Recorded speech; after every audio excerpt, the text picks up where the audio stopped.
Welcome back to Shah Hasina vlogs. ఈరోజు అయితే నేను బెండకాయ తాలింపు అనేది చేస్తున్నాను. సో అందులోకి వచ్చేసి కావాల్సిన ఇంగ్రీడియంట్స్ ఏంటో చెప్తాను, నోట్ చేసుకోండి ఫ్రెండ్స్.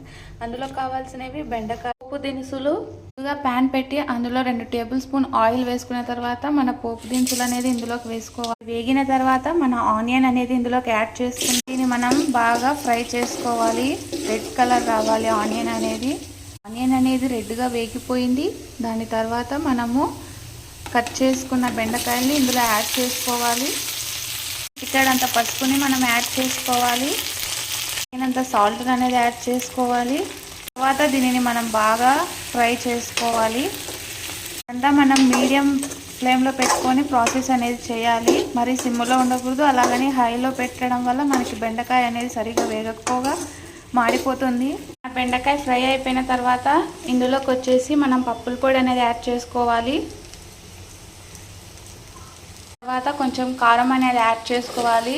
సో ఈ పప్పుల పొడిలో నేను ఏమేమి వేసానంటే పప్పులు, కొబ్బరి, కారం పొడి, తెల్లవాయి, సాల్ట్ అనేది వేసి యాడ్ చేశాను. సో మీకు కలర్ కొంచెం కావాలా, స్పైసీగా కావాలంటే లైట్గా మళ్ళీ పప్పుల పొడి వేసిన తర్వాత కారం పొడినైనా యాడ్ చేసుకోవచ్చు. సో ఫైనల్గా మన బెండకాయ ఫ్రై అయితే రెడీ అయిపోయింది. దీని లుక్ అనేది ఇలా ఉంది. చాలా టేస్ట్గా ఉంటుంది. ట్రై చేయండి. Thank you all.